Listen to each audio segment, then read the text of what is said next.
Seek out a specialist to help them have a baby. But what happens when the patients aren't human but are animals living at the Oklahoma City Zoo? As Kirsten McIntyre discovered, the same expert is called in to help. Kirsten? Well, Kelly, for several years now, the Oklahoma City Zoo has been hoping for a baby gorilla. But when time went by and nothing happened, the zoo took action. This is where Dr. Latasha Craig normally spends her days, working at a fertility clinic at OU Medical Center. But when a phone call came from the zoo, it was a challenge she couldn't resist. It's actually not that different. In fact, she is about my height, luckily a little rounder. The anatomy for surgery is very similar.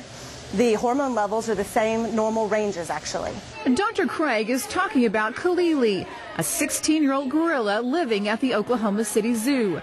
She was brought here about 7 years ago to breed with this male gorilla named Bom Bom. Kalili has never had any offspring, so that makes her really valuable to the population. We really want to get her genetics into the pool to maintain that genetic diversity. Which is why the zoo called Dr. Craig to figure out why Kalili wasn't getting pregnant. Dr. Craig operated looking for the same problems she sees in her human patients. So I put a camera in the belly button, which I had to have help finding by shaving.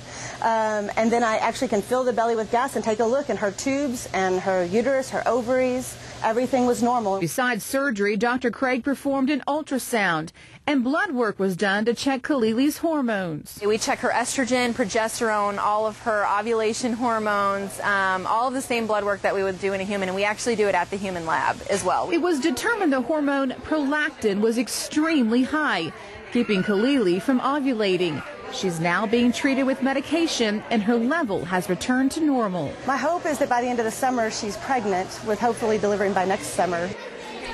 And I thought this was also interesting. Zoo vets use the same human pregnancy test that you buy at the grocery store. They collect the gorilla's urine and then just watch the stick for a positive.